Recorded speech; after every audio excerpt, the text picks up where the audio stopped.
अरे मेरे आज के जमाने के प्यारे दोस्तों, हमारा भी एक जमाना था। 5वीं जमात तक हम स्लेट पर जो भी लिखते थे उसे जबान से चाट कर साफ करते थे। यूं कैल्शियम की कमी कभी हुई ही नहीं। पास या फेल सिर्फ यही मालूम होता था, क्योंकि फीसद से हम लाताल्लुक थे। ट्यूशन शर्मनाक बात थी। नालायक बच्चे उस्ताद की कारकर्दगी पर सवालिया निशान समझे जाते थे। किताबों में मोर का पंख रखने से हम ज़हीन और होशियार हो जाएंगे, ये हमारा एतकाद और भरोसा था। बैग में किताबें सलीके से रखना सुघड़पन और बासलाहियत होने का सबूत था। हर साल नई जमात की किताबों और कॉपियों पर कवर्स चढ़ाना एक सालाना तकरीब हुआ करती थी। वालिदैन हमारे तालीम के तईं ज्यादा फिक्रमंद नहीं हुआ करते थे, और ना ही हमारी तालीम उन पर कोई बोझ थी। साल हा साल हमारे वालिदैन हमारे स्कूल की तरफ रुख भी नहीं किया करते थे, क्योंकि हम में जहानत जो थी।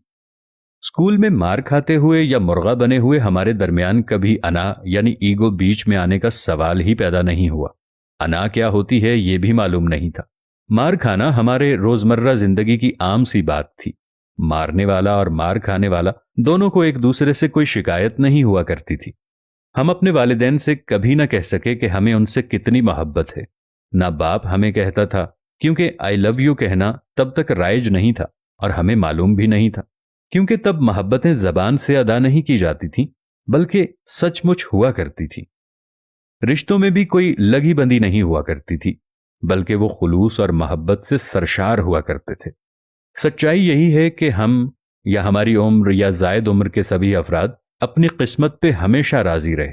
हमारा जमाना खुशबख्ती की अलामत था। इसका मवाजना आज की जिंदगी से कर ही नहीं सकते, क्योंकि आज की जिंदगी में जितनी नफसा नफसी है, हमारे जमाने में ऐसा कभी नहीं हुआ करता था। आज की जिंदगी में हमें अपने साथ वाले पड़ोसी तक का भी मालूम नहीं है कि हमारे साथ कौन रहता है, उसके हालात कैसे हैं, उसकी गुजर बसर कैसे होती है। जबकि हमारे जमाने में जब शाम को कुछ सालन वगैरह पकता था या किसी के घर ज्यादा फल फ्रूट आ जाता था, तो एक प्लेट सालन की साथ वाले घरों में दिए जाने का रिवाज था, और फ्रूट लोगों के घरों में बांटने का रिवाज था। इसी तरह एक दूसरे के घरों में पकने वाले सालन का भी पता होता था। आज हमें यह भी मालूम नहीं है कि कौन कितने बहन भाई हैं और उनके क्या क्या दोस्त अहबाब हैं, जबकि पहले हमें दोस्तों के दोस्तों तक का भी मालूम होता था।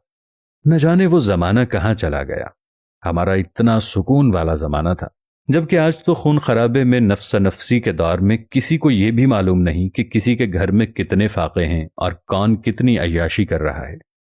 अल्लाह हमारे मुल्क पर अपना रहमो करम फरमाए, और हमारा वो जमाना जो गुजर गया है, इस जमाने की याद में हमें अपने लोगों से अच्छे ताल्लुकात उस्तवार करने की तौफीक अता फरमाए। आमीन या रब्बल आलमीन। उम्मीद है आज की ये वीडियो आपको अच्छी लगी होगी और इससे आपको बहुत कुछ जानने को भी मिला होगा। मिलेंगे नई वीडियो के साथ, तब तक के लिए अल्लाह निगहबान।